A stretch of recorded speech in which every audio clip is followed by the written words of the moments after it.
It was supposed to be just another quiet day in the neighborhood, but when the HOA decided to send a biker gang to kidnap my wife, they had no idea who they were dealing with.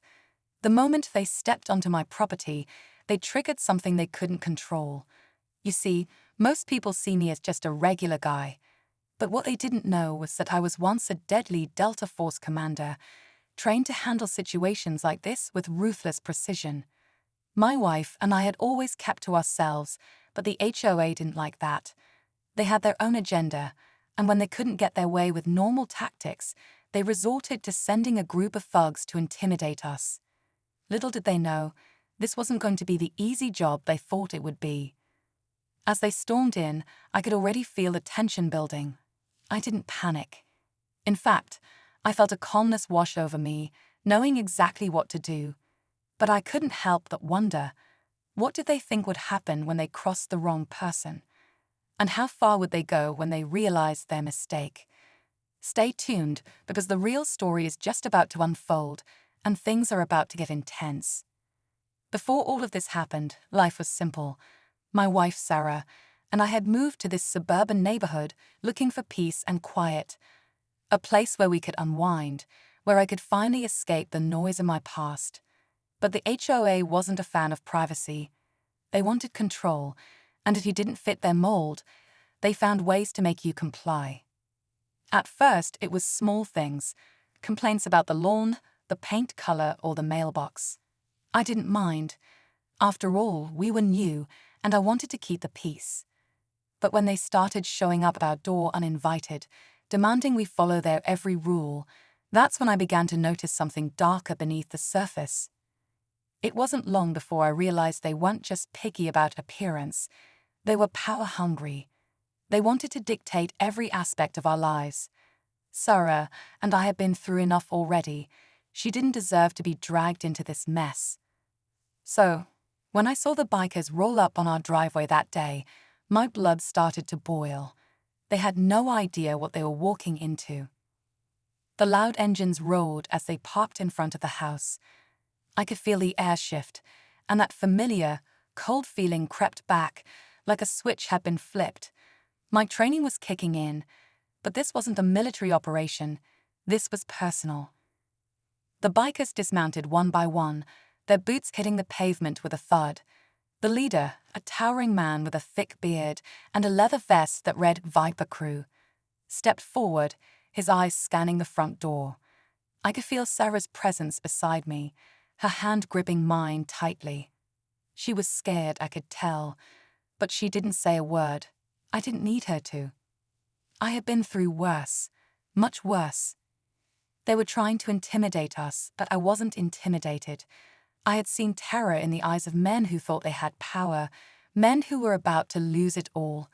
This wasn't some petty neighborhood dispute. This was a challenge I wasn't going to back down from. The gang was here to take my wife, but they didn't understand the kind of force they were dealing with. As I looked into the leader's eyes, I knew he didn't think I would fight back. He underestimated me. And that's when I realized just how deep the HOA's control went. They weren't just sending anyone. These bikers had been hired to do their bidding, but why go this far? What had they been promised in return? I stepped outside, my voice calm but firm. "You're making a mistake." The gang leader's smirk faltered, but he quickly regained his composure. "It's not up to you," he sneered, nodding to his men who started circling around us. They were trying to surround us. They thought they had the advantage, but I wasn't about to let that happen. Inside, Sarah was glued to the window, her face pale. I could see her shaking. I hated that I couldn't protect her from this, at least not in the way I wanted. She didn't know the full extent of my past, and that's what worried me the most. If I had to unleash everything I'd learned, it would be a dangerous game. One that might pull her deeper into the mess we were already in. As the gang moved in closer, I could feel the weight of their gaze, each one of them sizing me up, wondering if I was just some guy or if I was hiding something. They didn't know. And that was exactly what I wanted. The leader finally spoke, his tone dark. "You'll regret this. The HOA's already made their decision. You're not going to win." His words hung in the air, And for a brief moment, I thought about his threat. It wasn't just about us anymore. It was about taking on an entire system, an organization that had its claws in every corner of this place. I was about to reply when I noticed something in the distance. Two black SUVs were speeding down the street, their tinted windows reflecting the afternoon sun. This wasn't just a biker gang. This was a coordinated move. The HOA had planned for every angle, every possibility. I was beginning to see the bigger picture, and I didn't like it. The tension thickened as the vehicles approached, but I wasn't backing down. "You don't know who you're messing with," I muttered, my hand instinctively brushing the concealed weapon at my side. The bikers hesitated for a split second, as if trying to assess if I was bluffing. They weren't prepared for the kind of response I was ready to give. They thought they were in control, but they had no idea what I was capable of. One of the bikers, a younger guy, started to get cocky. He took a few steps closer, probably hoping to intimidate me further.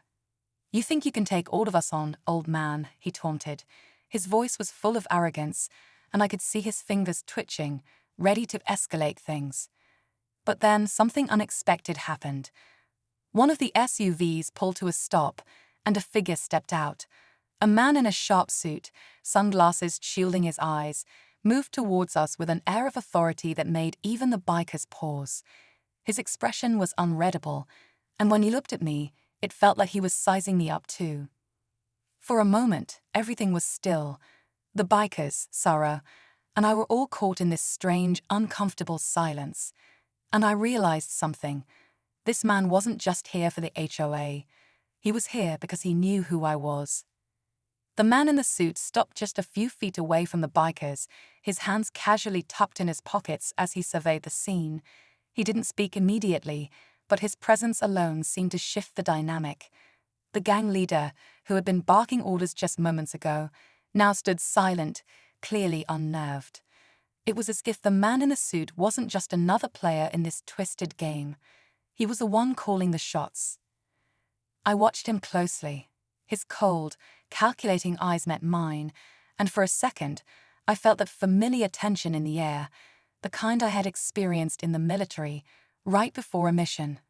This was no coincidence. This man knew exactly what he was doing here. He knew who I was, and I realized in that instant that the HOA wasn't just trying to force us out. They had deeper plans, ones that I hadn't even begun to understand. The bikers were starting to sense the shift. The younger guy who had been so eager to provoke me now hesitated, his gaze darting between the suited man and me. It was clear. They weren't sure what to do next. And then the suited man spoke, his voice smooth but sharp.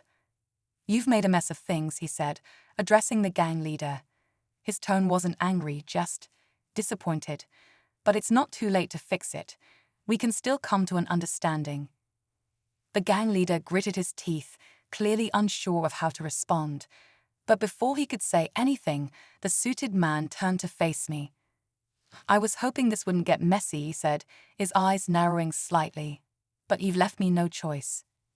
I felt a chill run down my spine. This wasn't just about the HOA anymore. Whatever game they were playing, it was bigger than I had imagined. My training kicked in once more, but this time it wasn't enough to keep me calm. I was on edge, ready for anything, but still not knowing what to expect. This man knew how to control a situation. He knew how to push people to their limits, and I could tell he wasn't afraid of a fight. He had something else in mind. Sarah was still standing by the window, watching everything unfold, but I could see the panic starting to creep into her face. I hated that she had to witness this, that she was being dragged into this mess that had nothing to do with her. I needed to protect her, but this time, I wasn't sure how to fight back against an enemy like this. The suited man took another step forward, his eyes never leaving mine. "You think you're a hero," he said, his words laced with mockery. "But you're just a soldier with nothing left to fight for." He smirked, as if daring me to argue. "You're out of your depth." I didn't flinch. I couldn't. I had faced enemies in much worse situations. But this felt different. This wasn't about the HOA. This wasn't about just protecting my home anymore. Something much bigger was at play, and I was standing at the edge of it, unsure of where it would lead. The bikers were still waiting, unsure of what to do. The tension between them and the suited man was palpable, like a ticking time bomb. No one moved. No one spoke. It was as if we were all just waiting for the first sign that things were about to explode. And then, without warning, the suited man turned and nodded to one of the bikers. The biker's hand went to his belt, and for a split second, I thought he was reaching for a weapon. The moment the biker pulled out a small device and pressed a button, everything around us went dark. The street lights blinked out, and I could hear the hum of electricity dying in the air. It was an EMP, an electromagnetic pulse. They had prepared for this. They were shutting us down, and now we were powerless. I stood there, heart racing, as I realized the full scope of what was happening. They had planned for every possible outcome, and we were now trapped in the middle of it. There was no way to fight back without my usual tools, no way to control the situation the way I had before. And Sarah was still inside, unaware of just how far this was going to go. As I tried to make sense of the chaos unfolding around me, one thought kept echoing in my mind. Who were these people, and how far were they willing to go to get what they wanted? The countdown to the next move had already begun, and I wasn't sure I had enough time to protect the woman I loved. The only thing I knew for sure was that nothing would be the same after today. The darkness was suffocating, the world outside my house suddenly stripped of its usual rhythm.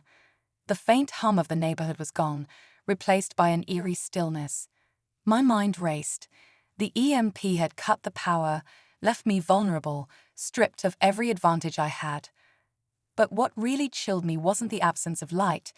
It was the fact that I hadn't seen this coming. Whoever these people were, they weren't just playing by the rules, they were rewriting them. In the distance, I heard the familiar sound of engines revving.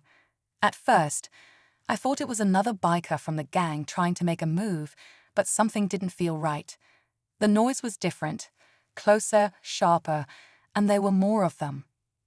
I squinted, trying to make sense of the situation, but the darkness was thick, like a heavy blanket smothering every inch of the street.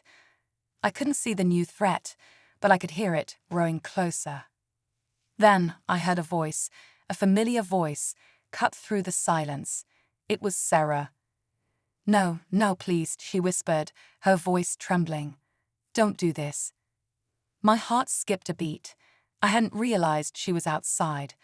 What was she doing out there? She was supposed to be safe inside. But in the chaos, I hadn't heard her footsteps, hadn't seen her come out to join me. Was she in danger? Had they gotten to her already? Before I could react, the suited man's voice broke through the darkness, low and measured. "You're too late," he said, his words carrying a weight I couldn't ignore. "You've always been too late." The sudden sharp crack of a gunshot echoed through the night, causing my pulse to spike. I whipped around, instinctively reaching for the sidearm that wasn't there. My hands fumbled, desperation taking over as I tried to adjust to the new reality. There was no way to defend myself, no way to fight back. I had to protect Sarah, but how?